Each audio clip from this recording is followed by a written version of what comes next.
மகா சிவராத்திரி அப்படின்றது சிவபெருமானுடைய பரிபூர்ண அருளை பெறுவதற்கான மிகவும் சக்தி வாய்ந்த நாள். இந்த நாளில் சிவ வழிபாடு செய்வது பல மடங்கு அதிக பலனை கொடுக்கும். பல பிறவிகளில் செய்த பாவங்களிலிருந்தும் அதனால் ஏற்படக்கூடிய துன்பங்களிலிருந்தும் நம்மை விடுவிக்கக்கூடிய பேராற்றல் மிகுந்த அற்புதமான நாள் தான் இந்த மகா சிவராத்திரி திருநாள். இந்த வருடம் மகா சிவராத்திரி பிப்ரவரி 15ஆம் தேதி ஞாயிற்றுக்கிழமை என்று வருகிறது. இந்துக்களோட மிக முக்கியமான வழிபாட்டு நாட்களில் ஒன்றா சொல்லப்படுவது தான் மகா சிவராத்திரி. குறிப்பாக சிவபக்தர்களால் மிக பிரம்மாண்டமாக இந்த விழா கொண்டாடப்படுது.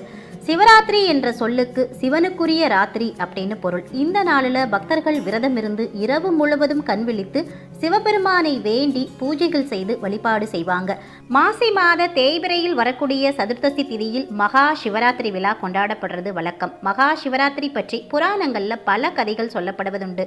சிவபெருமான் ஆனந்த தாண்டவம் நிகழ்த்திய இரவு அப்படின்னு சொல்லப்படுது. மற்றொரு கதைகளின்படி